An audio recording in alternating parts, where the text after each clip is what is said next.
Welcome to my YouTube channel friend. अगर आपको selection चाहिए ग्रुप डी में तो प्रीवियस ईयर क्वेश्चन के अलावा आप कुछ भी ना पढ़ें। पहले आप प्रीवियस ईयर क्वेश्चन को फिनिश करें, उसके बाद ही कुछ जाकर पढ़ें। इसमें 25 क्वेश्चन है और मैं केवल हार्ड क्वेश्चन्स को लेता हूँ। आपने अगर 15 भी सही कर दिया तो मैं मान जाऊँगा आप लोग का तैयारी सही चल रहा है और रिजल्ट आ गया है। उसके बाद जो है हमारा लगता है कि NTPC होगा, फिर ग्रुप डी होगा। चलिए शुरू करता हूँ। W, ये देखिए वो पृथ्वी पर किसी वस्तु का वजन 200 न्यूटन है ना, इसका द्रव्यमान क्या है? द्रव्यमान क्या है?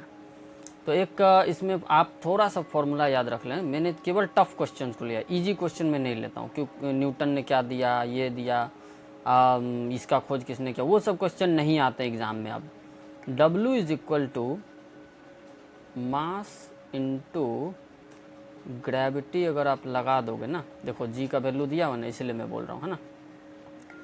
तो क्या हो रहा था, wait wait wait wait wait wait क्या होता है अपने आप में, मास इंटू ग्रेविटी होती कि नहीं होती। वेट जो है दोस्तों क्या है, वजन जो है 200 न्यूटन है, 200 न्यूटन है। और उसका जो है आपको क्या पूछा था, द्रव्यमान पूछा था, मास पूछ रहा था ना। मास, ग्रेविटी कितना है, 10 है, 10 मीटर पर सेकेंड स्क्वायर है। उससे अभी दिक्कत नहीं, अभी पहले इसको आप कैंसिल कर लो। इधर आ गया आपको मास क्या आ गया, 20 आ गया। तो आप इसका आंसर क्या मारोगे, मास किस में आता है, केजी में आता है ना, तो 20 kg इसका करेक्ट आंसर हो जाएगा। कितना छोटा सा फॉर्मूला था। आपको एक आध फॉर्मूले दोस्तों याद रखने ही पड़ेंगे। इजी क्वेश्चन लगाते हो इसलिए आप लोग सिलेक्शन से वंचित रह जाते हो, ठीक है। मेरे चैनल पर संपूर्ण तैयारी रेलवे की कराई जाएगी और भी चीज़ों की तैयारी आप कर सकते हो, बिहार पुलिस, NTPC वगैरह का, ठीक है। चैनल में जाएँ, विजिट करें। वीडियोज़ सेक्शन में आप जाओगे दोस्तों तो आपको सारे वीडियोज़ मिल जाएंगे। आवर्धन की इकाई क्या है, आवर्धन की इकाई जो है दोस्तों इनमें से कोई नहीं होती है, ठीक है। चलिए अब आगे मैं बढ़ रहा हूँ बिना किसी देरी के।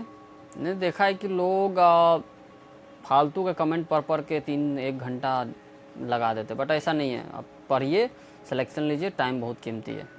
जब कोई वस्तु बल की दिशा में 1 मीटर की दूरी पर 1 न्यूटन बल के द्वारा चलती है तो किए गए कार्य की मात्रा कितनी है। मेरा तो आपको पता ही है, 2019-20 वाले NTPC में प्री में सेलेक्टेड था, मेंस में मेरिट नहीं बना मेरा। तो प्री में भी सिलेक्टेड होना अपने आप में बड़ी बात थी, 1800-1900 लोगों से कंपटीशन था।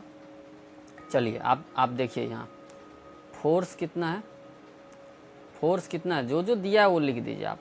1 न्यूटन है कि नहीं, चलिए 1 न्यूटन है। और डिस्प्लेसमेंट कितना है, डिस्प्लेसमेंट जो है दोस्तों वो भी 1 मीटर का है, ठीक है।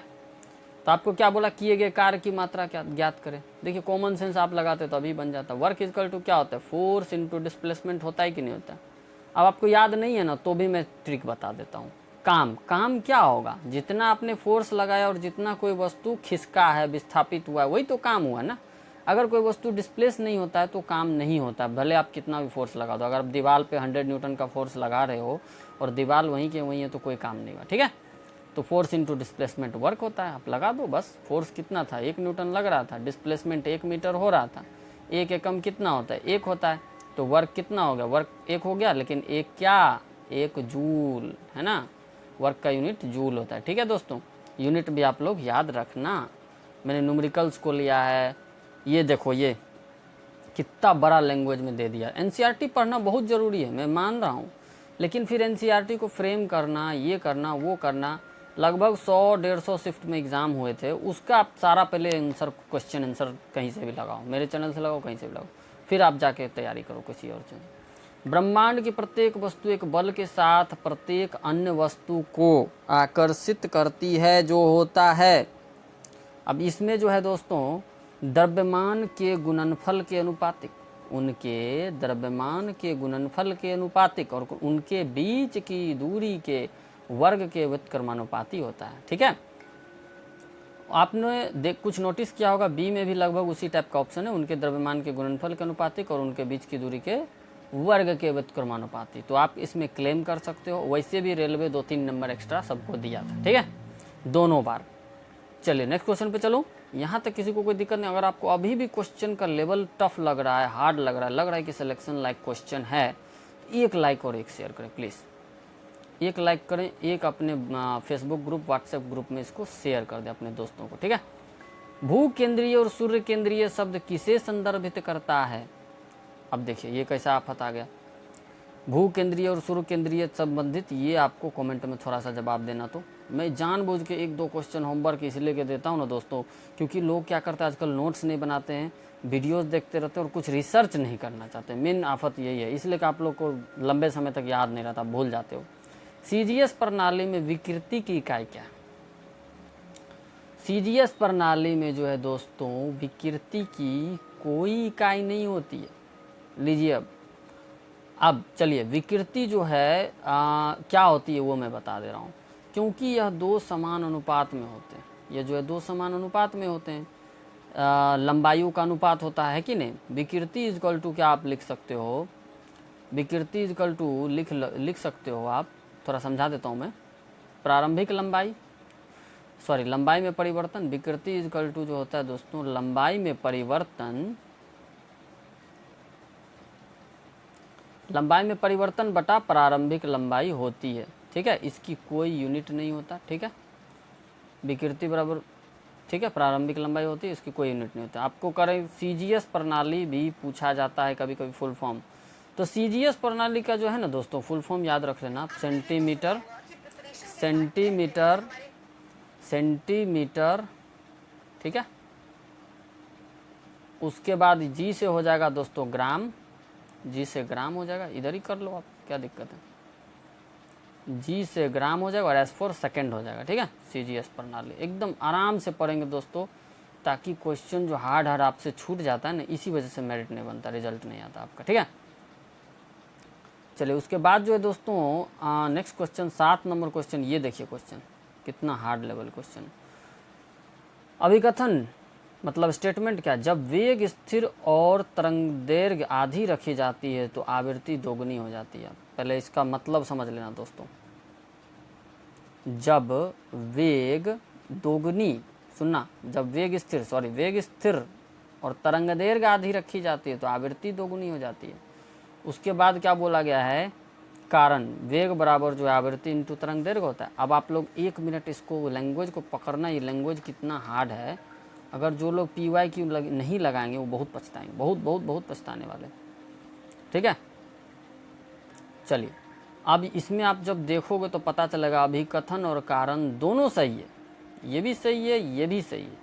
वेग इजकल टू आवृत्ति इंटू तरंग दैर्घ्य भी होता है, और जब वेग स्थिर मतलब वेग वेलोसिटी को कांस्टेंट रखा गया है और तरंग दैर्घ्य आधी रखी जाती है तो आवृत्ति दोगुना हो जाता है, फ्रीक्वेंसी डबल हो जाता है। ठीक है, ये भी सही है, ये भी सही है, लेकिन ये जो है ये उचित व्याख्या नहीं कर रहा है। ये जो कारण है ना, वो अभिकथन का व्याख्या नहीं कर पा रहा है, कनेक्ट ही नहीं हो रहा है, उचित व्याख्या नहीं करता है यदि वेग स्थिर रहता है। ठीक है, तो चलिए इसमें जो भी ऑप्शन है इसमें मार दीजिए आप, अभिकथन और कारण दोनों सही, और कारण अभिकथन की उचित व्याख्या नहीं है, ए नंबर इसका करेक्ट आंसर हो जाएगा। क्वेश्चन का लेवल देख के आप लोग को पता लग रहा होगा किस टाइप का क्वेश्चन है, इसी से एक सिलेक्शन चौपट हो रहा है, छूट रहा है सवाल आपका। मैथ रीजनिंग भी हमारे चैनल पे है अपलोड, आप करिए जाके, घनश्याम सर बेगूसराय करके वीडियो सेक्शन में जाइए, मिल जाएगा। 8 नंबर जो है दोस्तों, एक समतल दर्पण की छवि होती है, समतल, अवतल, उत्तल, आपको तीनों टाइप का इमेजेस याद रखना हो कैसे कैसे बनता है। इसका डी नंबर करेक्ट आंसर हो जाएगा, आभासी और पार्श्व उल्टी। ठीक है, चलिए दोस्तों नेक्स्ट क्वेश्चन पे चलता हूँ। अब ये देखो दोस्तों क्या है, चुंबकीय क्षेत्र रेखाएं कभी भी एक दूसरे को नहीं काटती है, इस तथ्य का तात्पर्य क्या है। चुंबकीय क्षेत्र रेखाएं एक दूसरे को कभी नहीं काटती, ये पहले के वीडियो में भी सेट में बताया था, बहुत सारे क्वेश्चन आते, सेम क्वेश्चन पूछ दिए गए। इसका क्या तात्पर्य है, इसका जो तात्पर्य है दोस्तों, क्षेत्र के किसी भी बिंदु पर एक अद्वितीय मान होता है। ठीक है, क्षेत्र के किसी भी बिंदु पर एक अद्वितीय मान होता है, प्रतिच्छेद नहीं करता। अब चलो इसको समझाता हूँ, ये मान के चलो कोई वायर है, इससे करंट फ्लो हो रहा है तो मैग्नेटिक फील्ड भी जनरेट हो रहा है, ये आपने पढ़ा होगा 9th-10th में, मैग्नेटिक फील्ड भी जनरेट हो रहा है। तो मैग्नेटिक फील्ड कैसा जनरेट होता है, देखो ऊपर अगर ऐसे जा रहा है ना तो नीचे ऐसे जाएगा, एक दूसरे को कभी क्रॉस नहीं करेगा, या फिर एक लूप टाइप का बनाएगा। ठीक है, बट क्रॉस नहीं करेगा। क्षेत्र के किसी भी बिंदु पर एक अद्वितीय मान होता है, इस वजह से ऐसा होता है। ठीक है, नेक्स्ट जो हमारा सवाल है, चुंबक के उत्तरी ध्रुव, अब इसको समझना, चुंबक के उत्तरी ध्रुव और पर चुंबकीय क्षेत्र रेखाएं डैश होती है। नॉर्थ पोल पे क्या होता है, चुंबकीय ध्रुव के north pole south pole bar magnet में आपने देखा होगा, तो ध्रुव से निकलने वाली रेखाएं होती है। अब समझ में तो नहीं आया होगा क्योंकि लैंग्वेज इतना टफ है। चलिए मैं समझाता हूँ। क्या करोगे ना दोस्तों, प्रीवियस ईयर क्वेश्चन ही लगाओ आप, एकमात्र सिलेक्शन का यही उपाय है। कहाँ कहाँ आप जाके पढ़िएगा, नॉर्थ पोल हो गया, साउथ पोल हो गया, ठीक है। अब आप कोई भी इतना तो कॉमन सेंस लगा ही सकते हैं क्योंकि बार मैग्नेट के जो होता है वो नॉर्थ पोल में मैग्नेटिक फील्ड होता है और साउथ पोल में मैग्नेटिक फील्ड होता है, बीच में मैग्नेटिक फील्ड बहुत कम होता है, ठीक है। तो अब देखो ये जो मैंने बोला है कि ध्रुव से निकलने वाली रेखाएं होती है, वो देखो कैसे होता है। ये देखो, इससे मैग्नेटिक फील्ड जनरेट होगा, इससे मैग्नेटिक फील्ड जनरेट होगा। उसके बाद मैंने तो पहले भी बताया था कि ये लूप जैसा भी जनरेट करता है कि नहीं करता है। आप लोग इस टाइप के फिगर एनसीईआरटी में जाकर देख सकते हो, ठीक है। तो ध्रुव से निकलने वाली रेखाएं होती, समानांतर होता है, बात सही है, लेकिन ये किसके, चुंबक, कौन से चुंबक के, उत्तरी ध्रुव दक्षिणी ध्रुव, यानी बार मैग्नेट की बात कर रहा है ये। तो नॉर्थ पोल से भी निकलेगा, साउथ पोल से भी निकलेगा, ये ज़्यादा पावरफुल होगा, ठीक है। ध्रुव में विलीन होने वाले, विलीन मतलब एक दूसरे में मिल जाएगी क्या, नहीं। चलो समानांतर रेखाएं तो होगी, जरूर होगी, प्रतिच्छेदी रेखाएं कभी नहीं होगी, चुंबकीय क्षेत्र प्रतिच्छेद नहीं करता, ठीक है। लेकिन आप कंफ्यूज मत करना, समानांतर जरूर होगी, लेकिन ये जो बार मैग्नेट की बात कर रहा है तो समानांतर से ज़्यादा वो ध्रुव से निकलने पे ज़्यादा पावर देगा, ठीक है। बैटरी की क्षमता को कैसे व्यक्त करते हैं, अब ये देखो, 5 से लेके आप 11th-12th का भी एनसीईआरटी उठा के लेके रख दिया। अब बताइए क्या करिएगा आप, लेकिन ज़्यादा करके 9-10 पे आप कर सकते हो। बट है क्या ना कि बैटरी की क्षमता को आप लोग एम्पियर आवर में इंडिकेट करोगे, सॉरी एम्पियर आवर, इसको ऐसे ऊपर लिख लेना, एम्पियर आवर में इंडिकेट करोगे। इसमें ज़्यादा कुछ है नहीं, वोल्टेज, बैटरी का भार, ये सब तो अब देखो, ये जेई के क्वेश्चन में क्यों ले लिया, एक दूसरों इधर उधर कर लिया हूँ ताकि आपका साइंस एकदम फर्स्ट क्लास हो जाए। साइंस में अगर आपने दोस्तों और मिसलेनियस में अच्छा खासा स्कोर किया तभी रिजल्ट बनेगा। मैथ रीजनिंग सबका सही होता है, सबका। आजकल वो ज़माना नहीं रहा कि ऑनलाइन सब पढ़ रहे हैं, सबका मैथ रीजनिंग सही है। कौन सा रासायनिक परिवर्तन है, मक्खन का खट्टा होना, ऑब्वियसली यही तो रासायनिक परिवर्तन है।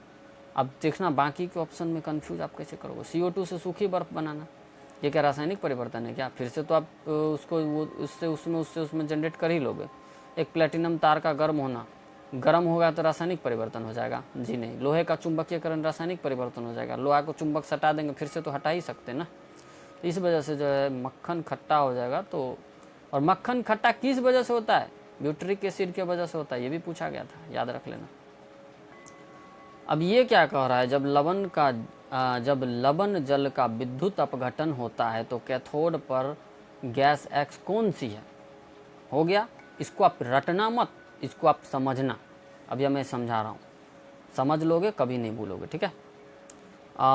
13 नंबर है ना, जब लवण का विद्युत अपघटन होता है, ठीक है।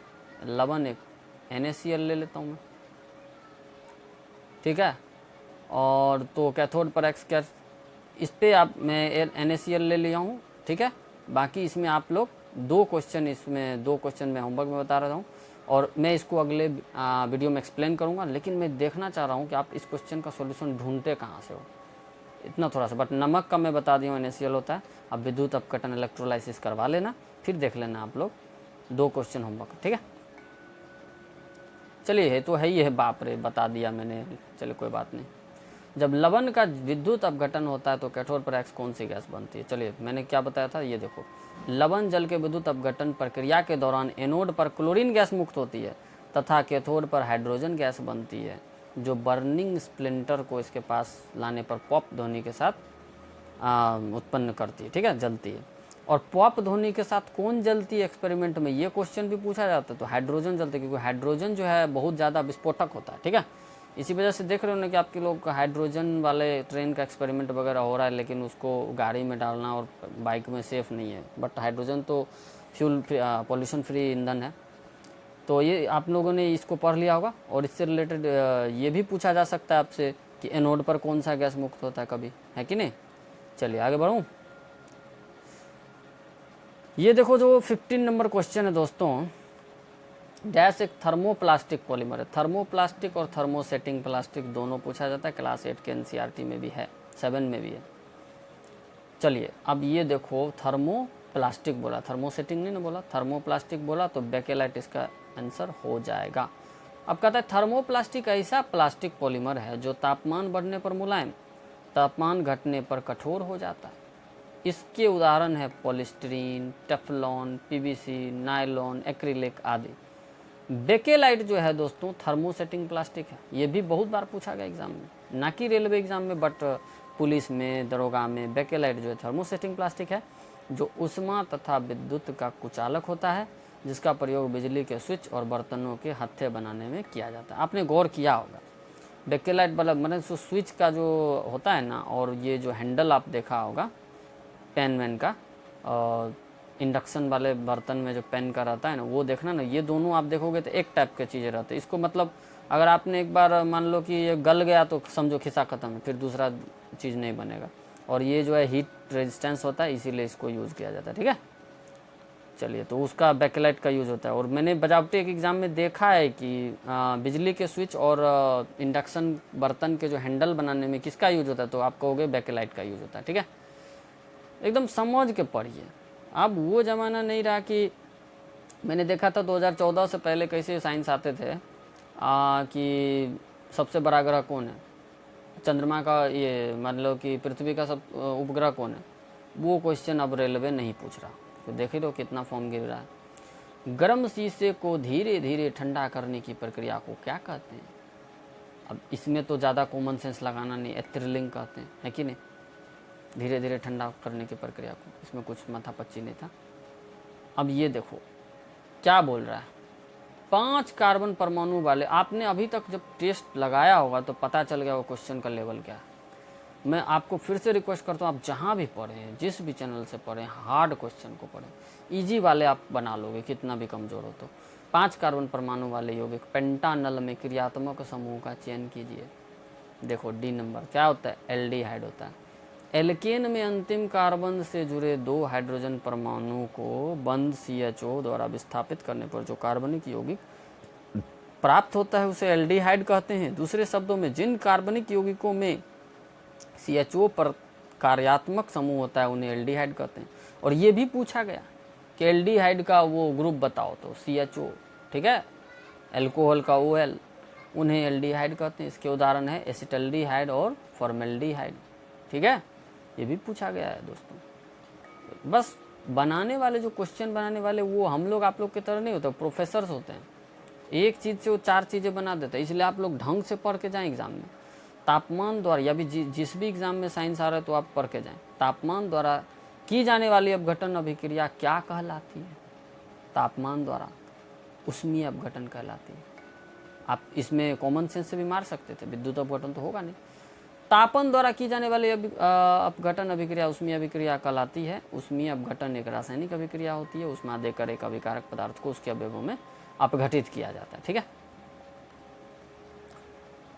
बायोसिस्टमैटिक्स का क्या है, क्या बच रहा है? बायोसिस्टमैटिक्स, ये क्वेश्चन का जो है डी नंबर करेक्ट आंसर हो जाएगा।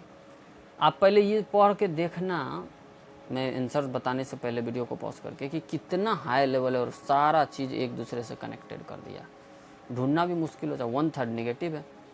अध्ययन के आपको अगर कम समय में बढ़िया रिजल्ट चाहिए तो आप PYQ लगाइए, बस PYQ लगाइए और हार्ड क्वेश्चन लगाइए।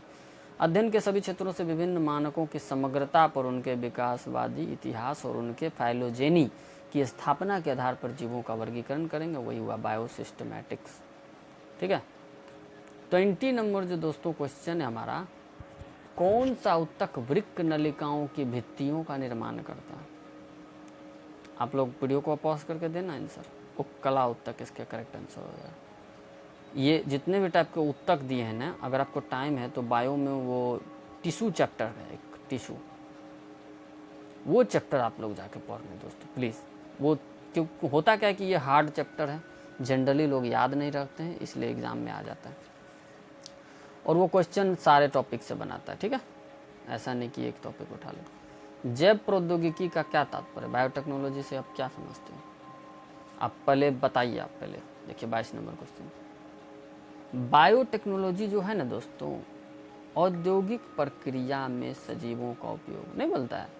देखो टेक्नोलॉजी, है ना, प्रौद्योगिकी, बायो माने जीव, औद्योगिक प्रक्रिया में सजीवों को उपयोग, हो गया। मानव शरीर ही क्यों भाई, क्या जानवर में नहीं बायोटेक्नोलॉजी यूज होगा। चलिए आगे बढ़ता हूँ। क्रिस्पर का क्या अभिप्राय। अब जो लोग दिन भर एनसीईआरटी चिल्लाते रहते हैं वो उनको मैं एक संदेश देना चाहता हूँ। ये देखो क्रिस्पर्स क्या है, इसका जो है क्लस्टर्ड रेगुलेटरी इंटरस्पेस्ड, जो भी है सी नंबर में देखो, clustered regulatory interspaced short palindromic repeat. ये क्वेश्चन मैं मान सकता हूँ कि इसको आप छोड़ सकते हो, अगर मालूम नहीं तो छोड़ दो एग्जाम में, लेकिन फिलहाल याद कर लो अगर मैं बता रहा हूँ तो, क्या पता आगे पूछ दिया जाए। भारत में डीएनए फिंगरप्रिंटिंग के पिता कौन कहे जाते हैं, ये बहुत सारे एग्जाम्स में आया है, लालजी सिंह को कहा जाता है। और ये हरगोविंद खुराना क्या किए थे वो भी आप याद करके जाना, ठीक है। भारत में डीएनए फिंगरप्रिंटिंग के पिता के रूप में लालजी सिंह को जाना जाता है। ये मूलतः जौनपुर के रहने वाले थे, ठीक है। लालजी सिंह हैदराबाद स्थित कोशिकीय एवं आणविक जीव विज्ञान केंद्र के भूतपूर्व निदेशक भी रह चुके हैं। बीएचयू विद्यालय के कुलपति भी थे। बाप रे, इतना क्वालिफिकेशन।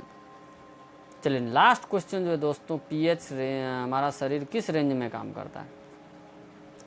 सॉरी फॉर दिस दोस्तों, हमारा शरीर किस रेंज में काम करता है। आप लोग कॉमन सेंस लगाइए, बताइए हमको।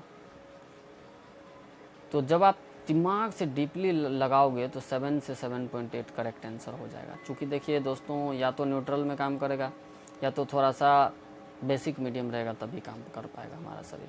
चूँकि मोस्ट ऑफ द ब्लड ही हमारे शरीर में होते हैं, ब्लड का पीएच तो थोड़ा सा बेसिक रहता है ना, तो उतना एसिडिक रहेगा तो फिर काम नहीं चलेगा। लेकिन इससे रिलेटेड आप एक और याद कर लेना, मुंह का पीएच 5.5 से अगर कम हो जाता है तो दंत क्षय होना प्रारंभ हो जाता है। बहुत बार पूछा है रेलवे ने।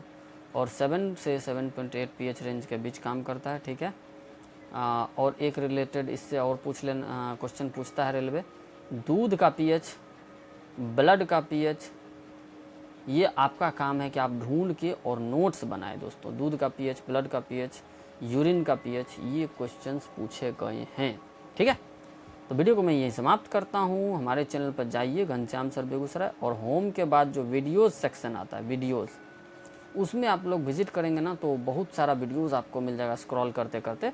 उसमें साइंस लगाइए, मैथ लगाइए, रीजनिंग लगाइए, जो लगाने लगाइए, सारे PYQ हैं। मैं बहुत ढूंढ के क्वेश्चन लाता हूँ, केवल हार्ड क्वेश्चन। वीडियो को मैं समाप्त करता हूँ। धन्यवाद। पसंद आए तो लाइक शेयर एंड सब्सक्राइब करना ना भूलें।